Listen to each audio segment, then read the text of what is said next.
미국 주식이 좋을 거라고 보는 이유, 골드만삭스는 5가지 봅니다. 현재 예상으로는 어디가 좋으냐? IT, 커뮤니케이션, 경기 소비재가 좋아 보인다. S&P 나머지 기업에 비해서 인프라 관련된 기업들의 상대 주가가 이렇게 차이가 이렇게 점점 더 커져가는 거예요.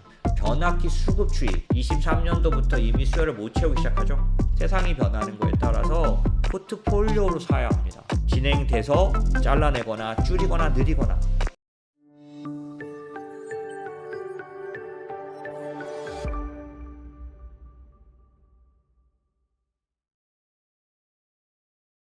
이제 실적으로 사야 한다라는 얘기를 드리고 싶은데 왜 그러냐? 지금 전쟁도 터지고 유가도 높아지고 하지만 미국 주식이 좋을 거라고 보는 이유, 골드만삭스는 5가지 봅니다. 첫 번째, 아직까지도 투자자들이 낙관적이지 않다. 헤지펀드는 여전히 순매도 공매도 열심히 하고 있다. 그러는 동안 주식은 폭락하지 않는다. 전적으로 동의. 저는 이걸 많이 동의합니다. 시장에 대해서 모두가 낙관적일 때 최악이에요. 지금은 아직도 그 제이미 다이먼이라든지 그 다음에 레리 서머스라든지 막 이런 사람들이 전부 시장에 대해서 부정적이죠. 그 침체가 터진다 이렇게 말하고 있잖아. 이러는 동안에 시장은 크게 하락하지 않는다. 두 번째, 자사주 매수가 여전히 강력하게 대기하고 있다. 9,250억 달러 준비하고 있다. 걔네들이 주가를 올려놓죠. 미국 같은 경우는. 세 번째, MMF에 1조 6천억이 현금으로 박혀 있다. 얘가 이제 상승장이 되면은 들어오겠죠. 그 다음에 계절상 이제 4월 말부터 조정을 끝내고 올라가는 경우가 많다. 다섯 번째는 유동성으로 봤을 때 세금 납부가 끝났기 때문에 유동성이 좋아진다. 이것도 상당한 영향을 줄 거로 저는 봅니다. 어쨌든 이렇게 요인이 있는데 월가가 전쟁이 터지고 인플레이션이 나타나서 금리가 덜 내릴 것 같고 막 이럴 때도 마지막 희망은 기업 이익이다. 이거 제가 말씀드렸죠. 주가가 올라가는 요인은 2가지가 있습니다. 하나는 금리가 내려가서 적정 주가를 더 높게 잡아야 되는 밸류에이션이 조정되는 상황, PER이 올라가게 되는, 그래서 그 PER 조정이 일어나는 상황이 돼도 주가는 올라갑니다. 그러니까 금리가 인하되는 시점에서 항상 주가는 올라가겠죠. 두 번째, 금리 인하가 잘 안 일어나도 또 다른 하나 요인인데 뭐가 있냐면 EPS, 기업의 실적이 좋아져도 주가는 올라갑니다. 이제 1분기 어닝이 나오면 실적이 좋아서 주가가 올라가는 일이 발생할 거라고 말하는 겁니다. 그래서 마지막으로 이제 그 실적에 대한 집중을 이제 온전히 하게 될 거다. 그래서 팩트셋이 지금까지 내놓은 어닝 1분기 어닝 발표를 보면 39개 기업이 발표했는데 S&P 500 중에 82%가 컨센서스 이상 어닝 서프라이즈, 어닝 플러스를 냈다는 거예요. 이 얘기를 하면서 제가 코스피가 4월 들어서 5% 하락했습니다. 지금 뭐 환율 막 폭등하고 있고 그러니까요. 그런데 2009년 이후에 코스피가 하락한 달의 평균 하락률이 4, 5%가 넘는 그런 하락. 특히 2009년 이후에 한 달 동안 7% 이상 많이 하락한 적은 총 10번 있었다. 이게 무슨 말이냐면 지금 전쟁도 터지고 환율도 높으니까 코스피가 이번 달에 몇 프로나 하락할까? 10% 이상 빠지는 거 아니야? 이렇게 생각할 수 있는데 어찌됐든 과거에 2009년 이후에 7% 이상 하락했던 적이 총 10번 있는데 그게 모두 다 100% 실적이 하향되던 시기였다는 거예요. 지금처럼 실적이 상향되는 동안에는 하락이 제한적이다 라는 얘기입니다. 어닝 서프라이즈에 대한 지표예요. 그래서 이거는 여기 보시는 것처럼 어느 정도 보고 있느냐, 작년 4분기하고 비슷하게 S&P 500의 EPS 성장률을 7%에서 한 9% 정도 본다. 요게 이제 아까 그 1분기 실적 관련해서는 지금 막 나오고 있고 이제 이자 시작이니까 그런데 한 7에서 9% 올라갈 거로 본다. 그러면 실적이 상향될 걸로 보여지는 업종을 투자하는 게 좋은데 특히 종목을, 특별히 종목 발표가 나와서 어닝이 좋게 나오면 따라 들어가셔도 됩니다. 먼저 살 수 있는 재주가 있으시면 좋지만 저는 실적 확인하고 들어가도 된다고 봅니다. 왜냐하면 앞으로는 실적 장세일 거기 때문에 이번에 실적이 좋은 거를 따라 들어가도 돼요. 자, 그런데 현재 예상으로는, 애널리스트 예상으로 보면 어디가 좋으냐? IT, 커뮤니케이션, 경기 소비재가 좋아 보인다. 12개월 포워드 EPS, 앞으로 미래의 12개월 동안 EPS가 올라갈 거로 보이는 곳은 요 정도예요. IT, 커뮤니케이션, 경기 소비재. 이쪽 내에서 종목을 고르는 게 좋겠죠. 두 번째, 섹터별로 보면 커뮤니케이션, 유틸리티, IT, 경기 소비재 비슷하죠. 나머지는 마이너스 쪽이니까. 이런 쪽에서 실적이 좋아질 거로 예상된다. 그럼 종목은 이쪽 안에서 구하는 게 좋겠죠.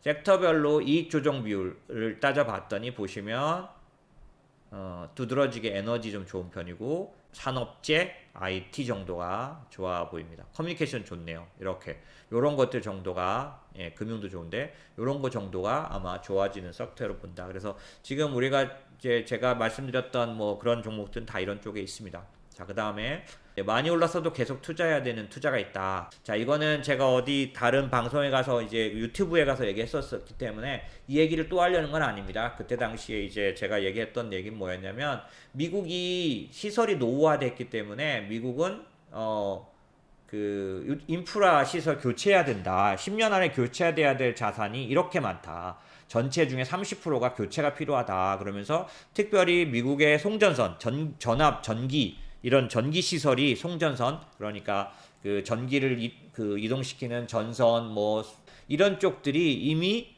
옛날에 바꾸고 나서 오랫동안 바꾸지 않았다. 그래서 이제 전기 시설에 투자해야 된다. 이렇게 제가 얘기하면서 다른 방송에서 얘기를 했었어요. 그래서 그리드 투자를 해야 된다. 그리드 전기 시설 투자해야 된다. 그리드 현대와에 이렇게 많이 IIJA 인프라스트럭처 인베스트먼트 잡스 액트의 약자죠. 이거 바이든이 통과시켰어요. 이미 예정돼 있는 것 중에 두 번째로 많은 돈이 전기 시설에 투자되도록 돼 있다라고 말하면서 전기 시설 투자를 해야 한다라고 얘기를 했었어요.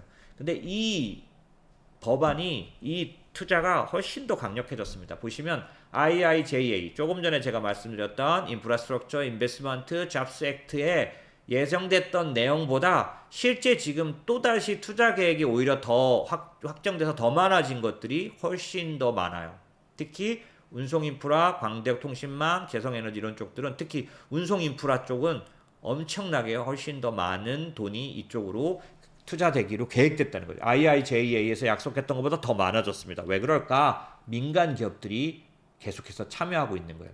아까는 바이든 행정부가 발표한 투자 금액이었는데 지금은 민간 기업들도 여기에다 돈을 갖다 넣고 있기 때문에 왜냐하면 사업을 위해서 자기들 비즈니스를 위해서 이 투자 계획을 막 발표했는데 이 부분에서 보면 반도체, 배터리, 재생에너지 뭐 이런 쪽들이 워낙 뚜렷하고 이런 어떤 부분들이 성장하리라고 볼 수 있는 이유 중에 또 하나는 제조업 지수가 반등이 나오기 시작했어요. 처음으로 이제 20년도 이후에 나빠졌다가 좋아지는 국면으로 이제 바닥을 지나는 거죠. 그래서 저점을 통과한 모습이 많이 보이고 있어요. 그러니까 이 얘기인즉슨 제조업 업황도 인프라 기계주에 대한 그 실적 성장에 대한 그런 증거가 된다라는 거고요. 그래서 그런지 인프라주들은 이 조정 지금 한 달 정도의 그런 장에서도 까딱없이 보시면 S&P 500의 EPS는 요 정도 증가할 거로 보이는데 조금 전에 말씀드렸던 인프라 투자 수혜주 어떤 걸 말하냐면 캐터필라나 이튼이나 그 다음에 퀀타나 뭐 이런 전기 관련된 인프라 회사들의 EPS는 이렇게나 좋아질 걸로 보여진다는 거죠. 너무 크죠 차이가. 그래서 그런지 그 공공 인프라 제조 건설 투자가 이렇게 어마어마하게 수직으로 상승 중이고 주가도 그래서 전혀 빠지지 않고 있는 상황이다. 인프라 투자. 그래서 S&P 500의 이게 무슨 말이냐면 S&P 나머지 기업에 비해서 인프라 관련된 기업들의 상대 주가가 이렇게 차이가 이렇게 점점 더 커져가는 거예요. 요만큼 차이가 나다가 차이가 적어졌다가 다시 차이가 엄청나게 커져가는 겁니다. 인프라 주도주를 투자해야 된다는 얘기죠. 어디까지 갈까 생각하면 그 중에 대표 회사가 이튼이에요. 이튼이라는 회사가 말하기를 지난번 실적 때 뭐라 그랬냐면 현재 착공 들어간 거 5분의 1밖에 안 된다. 아직도 5분의 4가 남은 거예요. 아직도 어마어마한 착공이 남아있어요. 이제 시작인 거예요. 그래서 실적은 정말 놀랄 로짜로 좋아질 것 같다. 그래서 그런지 이런 인프라 관련된 ETF들은 주가가 빵빵한 상황이죠. S&P보다 다 아웃퍼폼하고 있는 중입니다. 현재. 그렇죠? 현재도 그러고 있는 중이에요. 그래서 지금 제가 말씀드린 것처럼 마지막으로 말씀드린 것처럼 제가 작년도에도 계속해서 말씀드려 왔습니다. 미국의 인프라 그 다음에 전기 시설에 투자해야 된다라고 다른 그에서도 설명했던 걸 오늘 이제 사용해서 말씀드렸죠. 그래서 그런 면에서 해야 되고, 자 그러면 뭐 그 중에서 이제 전기 시설 그러면 그 중에 이제 하나의 변압기 얘기만 드려볼게요. 변압기 얘기만 드려보면은 변압기 수급 추이. 그러니까 미국 내 생산은 이렇게 늘어나는데 수요 보세요. 수요. 요거 수요예요. 수요는 23년도부터 이미 수요를 못 채우기 시작하죠. 보시면은 기본적으로 엄청나게 이쪽으로 가고 있는 중이에요. 그죠? 이런 거 보시면은 어떤 상황이냐면 이 수요 차이가 어마어마하다 보니까 어떤 걸 할까요? 수입을 많이 하겠죠, 또. 그래서 한국에 있는 효성중공업, 현대일렉트릭, 뭐 이런 데들, 일본의 히다치 이런 데들도 엄청나게 아마 미국에 수출을 하게 될 거고 하고 있을 겁니다. 그래서 주가가 다 좋은 편이죠. 그런가 하면은 가장 큰 수혜는 미국 내 기업이 받겠죠. 이튼이나 그다음에 펜실베니아, GE, 지멘스, 버지니아 이런 데들이 전부 다 이런 변압기 회사들이에요. 그래서 지금 제가 말씀드린 것처럼 이런 어마어마한 수요와의 갭을 이 기업들이 하고 있으니 제가 조사한 바에 의하면 이 변압기 회사들은 지금 28년 납품에 대해서 협의하고 있는 중이에요. 28년. 지금 몇 년도입니까? 24년. 24년인데 28년 기본적으로 납품 얘기를 할 정도로 이런 부분들에 대해서는 어마어마한 수요가 대기하고 있다는 걸 우리가 알 수 있죠. 그러니까 이런 업체들에 대한 투자를 생각해야 되고, 혹시라도 국내 여러분들 연금이나 그 다음에 뭐 이런 쪽에서 투자하려면 국내 ETF를 보셔야 돼서, 그런 국내 전력 인프라 관련된 ETF는 보니까 이런 식으로 다 자료가 나와 있는데 얘가 다 해당되지가 않아요. 그래서 잘 보셔야 하는데, 이제 이런 식으로 하는 이런 ETF들은 연금에서 살 수 있겠죠. 그래서 여러분들이 연금에서도 이쪽을, 아까 이제 제가 보시면은 어떻게 보시면 이렇게 장기적이잖아요. 이 수요가. 이거는 어디로 가야 알 수 있어요? 보시면 미국의 노후 상태 오랜 동안 2012년도에 바꾸고 지금까지 안 바꿨어요. 그래서 IIJ 법안에서 제일 많이 도로교통 그리드에 투자하죠. 이게 장기적인 수요를 가져오기 때문에 보시는 것처럼 기본적으로 장기적인 투자에서도 가져갈 수 있는데, 어떻게 하느냐? 자꾸만 리밸런싱 해가면서 가야 되겠죠. 특히 조심해야 될 거, 한국 시장은 어떠냐면 너무나 폭락해요. 제가 한국에서 주식 브로커 오래 했죠. 그래서 굉장히 오랫동안 해왔지만 제가 한국 시장을 만만하지 않게 보는 이유는 테마로 엄청나게 빨리 돌아갑니다. 보세요. 지금 보면 전선주 그냥 바로 2배 올라간 걸 따라 들어가면 어떻게 될까요? 쉽지 않겠네요. 그죠? 그러니 이걸 보면 알 수 있죠. 작년도에 제가 말씀드렸던 것처럼 이런 쪽들에 대해서 어느 정도 투자를 해놨던 사람이라면 가지고 있을 수는 있지만 지금 들어가기 굉장히 어렵지 않겠습니까? 한국 시장이 어려운 점들이 이런 거예요. 그래서 사실 조금 작년도에 이미 포트폴리오로 샀던 사람들만 수혜를 입습니다.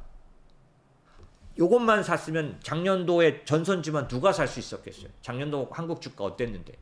LS 전선 어땠을까?